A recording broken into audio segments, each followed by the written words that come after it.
Hey everybody, it's Brian from Phone Arena here, and today we're going to take a look at the Galaxy Victory 4G LTE.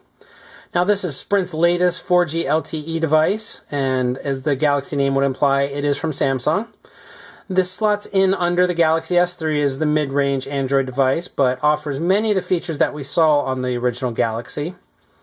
As you can see, the design is not nearly as sleek. It's a significant amount thicker.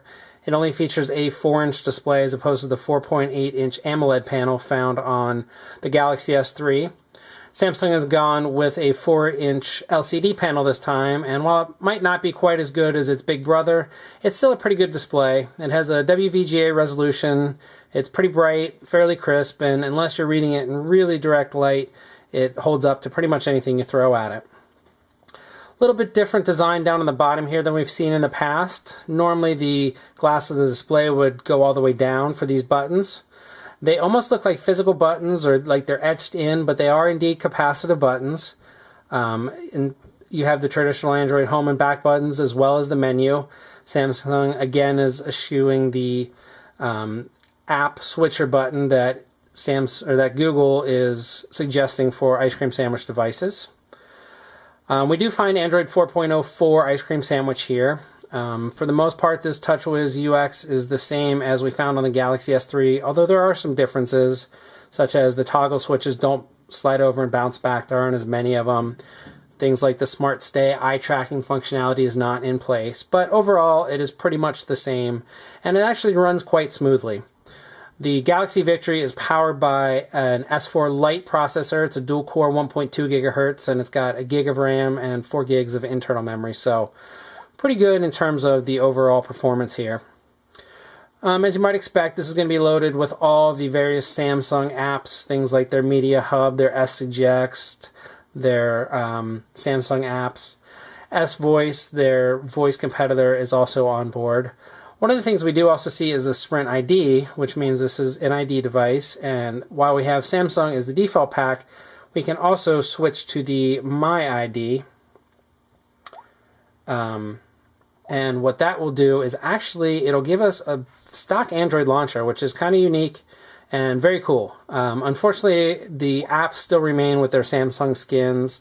The lock screen still remains with the Samsung lock screen, but for those of you looking for a little bit more stock user experience, you do have the option with this device thanks to the Sprint ID. So you're going to have, again, the more traditional ice cream sandwich launcher here. Even though the Galaxy Victory is significantly bulkier and thicker than the Galaxy S3, it's still a pretty comfortable device to hold. You can see the rounded corners back here make it fit in your hand quite nicely. And for those of you that have smaller hands, the 4.8-inch Galaxy S3 is probably a behemoth, whereas the 4-inch Galaxy Victory is a little bit more comfortable to you. So it's not nearly as slick, it's not nearly as polished, but at the same time it offers pretty much all the same features, or very similar features, just at a little bit of a reduced rate. One of the things we do like, or two of the things we should say, is there is a physical camera button, and then there's also a micro SD slot that is accessible on the outside. You don't have to take any battery doors off or batteries out or anything of that nature.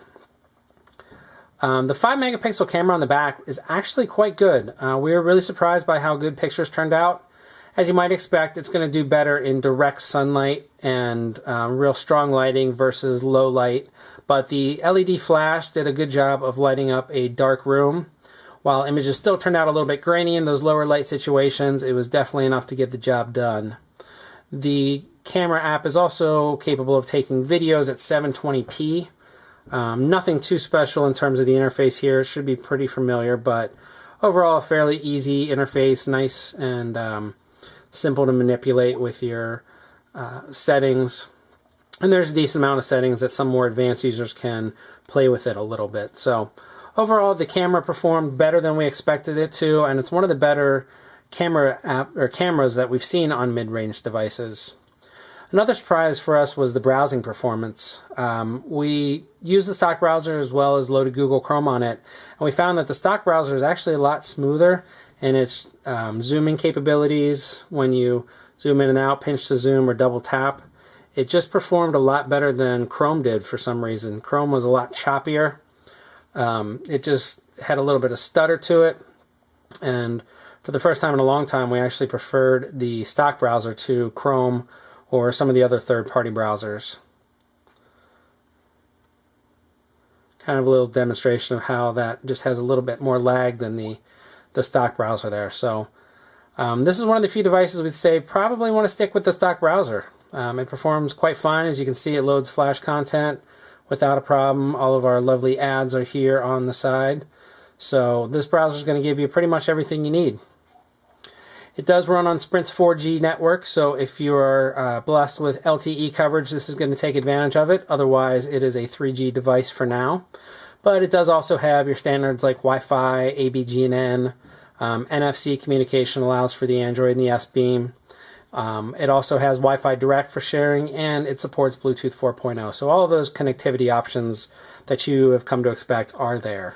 Overall, the Galaxy Victory 4G LTE is a pretty solid buy. It's only $100 on contract, and it offers a lot of the nice features that the Samsung Galaxy S3 offers without the hefty price tag, and also without the size that will be a drawback for some people. Of course, it doesn't offer all of the nice features, but it still has a pretty good camera. It offers the TouchWiz experience if you want, or you can get it a little bit more vanilla Android if you so desire. The 1.2 gigahertz dual-core S4 processor makes the device run quite smoothly and actually had pretty impressive benchmarks as well. So it wasn't, again, quite Galaxy S3 levels, but at the same time, it really wasn't too far behind them either. So that was something nice to find. The phone is a little bit thicker and heavier than you're going to find even from competition like the LG Viper or Samsung's Conquer 4G, which runs over the WiMAX network, so a bit older device, but that also had a 3.5-inch screen where this has the 4-inch panel. So overall, we're pretty impressed with the Galaxy Victory. It's not the prettiest device in the world, it's not the sleekest device in the world, but it delivers solid performance at a good price.